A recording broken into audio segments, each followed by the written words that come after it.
Good morning to all the students. Welcome to the physics class.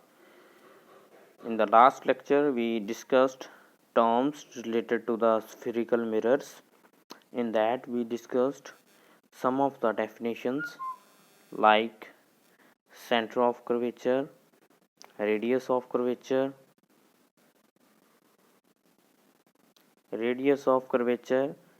pole, principal axis, focus, focal length, and these definitions.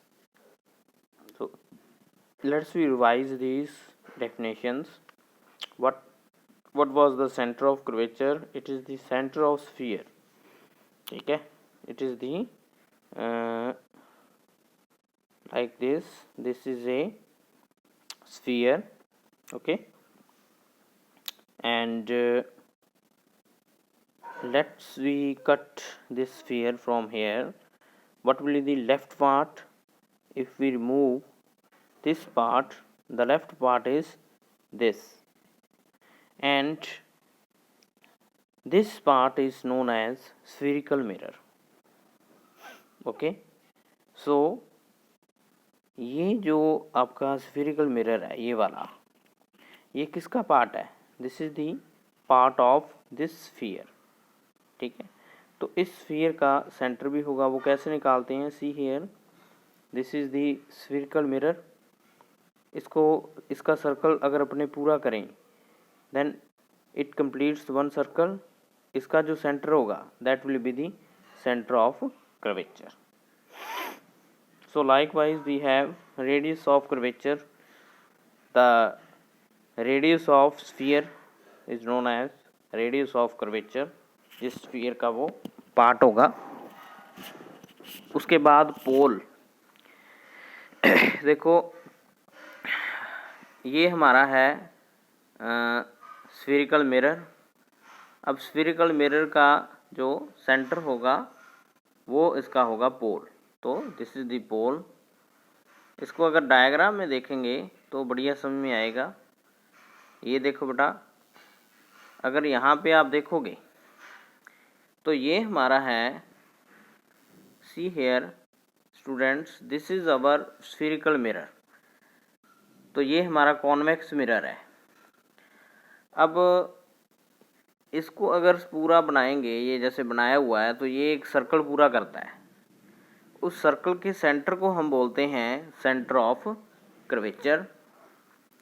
और इस circle का जो radius है, ये वाला radius या ये वाला रेडियस, इसको हम बोलते हैं रेडियस ऑफ कर्वेचर. उसके बाद अगर आप ध्यान से देखोगे, then this is the mirror and centre of this mirror is this. So this is known as pole. Okay, and if we join the pole and the center of curvature, means this line is known as principal axis. Likewise we have focus. See here students, focus. What is focus? As we discussed in the last lecture, that whenever the parallel lines strike on the concave mirror, what happened after the reflection? After reflection, all the parallel lines meet at one point. See, this is that point. This is that point where all the lines will meet. So this is our principal focus. इसी point का नाम है principal focus.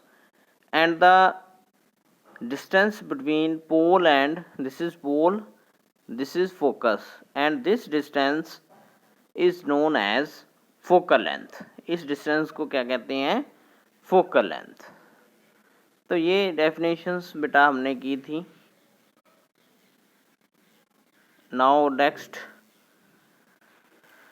next we have the rules for making the images. अगर images आपने बनानी है by using the spherical mirrors, then you have to learn these rules. These are the rules for reflection of light through spherical mirror. इसमें जो first आपका rule है वो देखिए, ये रूल्स जो हैं ये दोनों मिरर के लिए अलग अलग होंगे। पहले देखो concave, see here students, this is the concave mirror, this is the convex mirror. Now if you see both the mirrors, the first rule you have to remember that the line which is parallel to the principal axis, see this is the principal axis, ठीक है, कोई भी line आ रही है पीछे से, ray of light आ रही है जो कि पैरेलल है प्रिंसिपल एक्सिस के, जैसे ये वाली ए से कोई रे ऑफ लाइट आ रही है, ये वाली ए से आ रही है जो, this is parallel to principal axis. After reflection, always remember, after reflection it will pass through the focus. कोई भी parallel line आएगी वो हमेशा आफ्टर रिफ्लेक्शन वो हमेशा फोकस से पास होके जाएगी। ये पहला रूल है। दोबारा बता रहा हूँ बेटा, पहला रूल दोबारा समझ लो, that any line, any ray of light which is parallel to the principal axis, after reflection it will pass through the focus. ये पहला आपका है रूल है। सेकंड, इसमें देखो बेटा, पहला रूल ही कॉन्वेक्स मिरर में, देखो ये तो मैंने जो बताया ये कनकेव मिरर के लिए बताया है। फर्स्ट रूल जो है कन्वेक्स के लिए कैसा है वो देखो, कोई भी लाइन पैरेलल आएगी, ठीक है, और रिफ्लेक्शन होगी। अब रिफ्लेक्शन कैसे होगी इसकी, रिफ्लेक्शन इसकी ऐसे होगी कि अगर आपको इसे बैक ट्रैक करोगे तो ये हमेशा किस में से पास होगी, फोकस में से, क्योंकि अगर आप दोनों में देखोगे बेटा, कनकेव का फोकस किधर है, it is left hand side, but convex का फोकस किधर है, राइट हैंड साइड।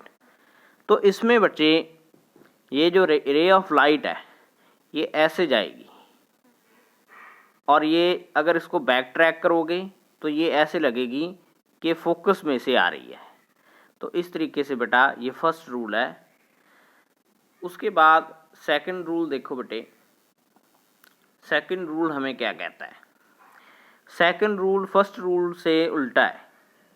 कैसे, अगर आप ध्यान से देखोगे बेटा तो सेकंड रूल क्या कहता है कि कोई भी लाइन जो फोकस में से होके जा रही है वो हमेशा आफ्टर रिफ्लेक्शन पैरेलल जाएगी, ठीक है। उससे उल्टा हो गया ना, वो क्या कह रहा था, कोई पैरेलल लाइन आ रही है आफ्टर रिफ्लेक्शन कहाँ से जाएगी, फोकस से, लेकिन ये क्या कह रहा है, कोई भी लाइन अगर फोकस से होके जाएगी तो वो क्या हो जाएगी, पैरेलल। दोबारा बता रहा हूँ बेटा, फर्स्ट जो रूल है वो कहता है कि पैरेलल लाइन आएगी तो किससे होके जाएगी, फोकस से, लेकिन अगर कोई फोकस से ही होके आ रही है लाइन तो आफ्टर रिफ्लेक्शन वो पैरेलल हो जाएगी। तो यहाँ पे भी ऐसे ही है बेटा, कन्वेक्स में भी, कन्वेक्स में कैसे कि कोई भी लाइन ऐसे आ रही है, ठीक है, किस डायरेक्शन में है ये उस डायरेक्शन में है कि ये फोकस से होके जाएगी, लेकिन क्योंकि वो यहाँ से पास नहीं हो सकती ना, मिरर से तो कोई भी लाइट जो है वो पास नहीं हो सकती, तो ये हमें ऐसे लगता है कि फोकस से जो है वो जा रही है, but it is not actually touching the focus, वो ऐसे लगेगी हमें। आफ्टर रिफ्लेक्शन ये क्या हो जाएगी, पैरेलल हो जाएगी। तो इस तरीके से ये सेकंड रूल है, और ये किसके उल्टा है, it is opposite to the first rule. उसके बाद देखो बेटा,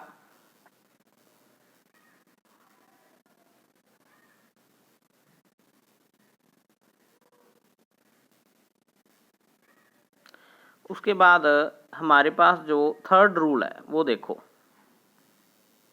थर्ड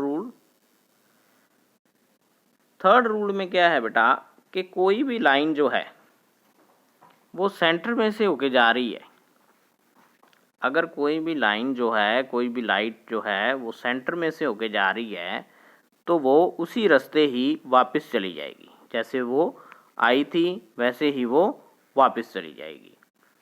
दोबारा बता रहा हूँ, अगर कोई ऐसे लाइट रे है वो सेंटर से होके जा रही है तो आफ्टर रिफ्लेक्शन वो उसी रास्ते ही वापस ऐसे आ जाएगी। इसमें भी ऐसे ही है बेटा, सेंटर में से जो होके जा रही है ऐसे वापस ऐसे ही वापस हो जाएगी। तो ये आपका है थर्ड रूल।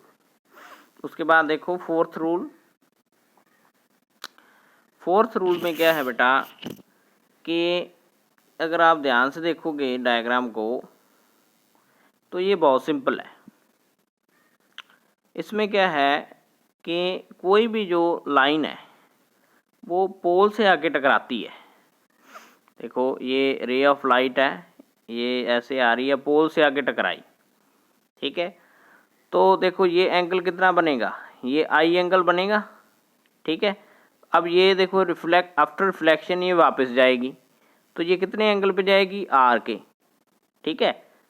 क्योंकि आपको पता है इंसिडेंट एंगल आई होता है, रिफ्लेक्शन एंगल आर होता है। तो ये इंसिडेंट लाइट थी तो इसने आई एंगल बनाया, ये रिफ्लेक्टर लाइट है तो इसने आर एंगल बनाया।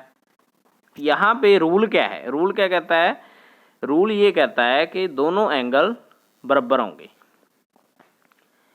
These both the angles will be equal.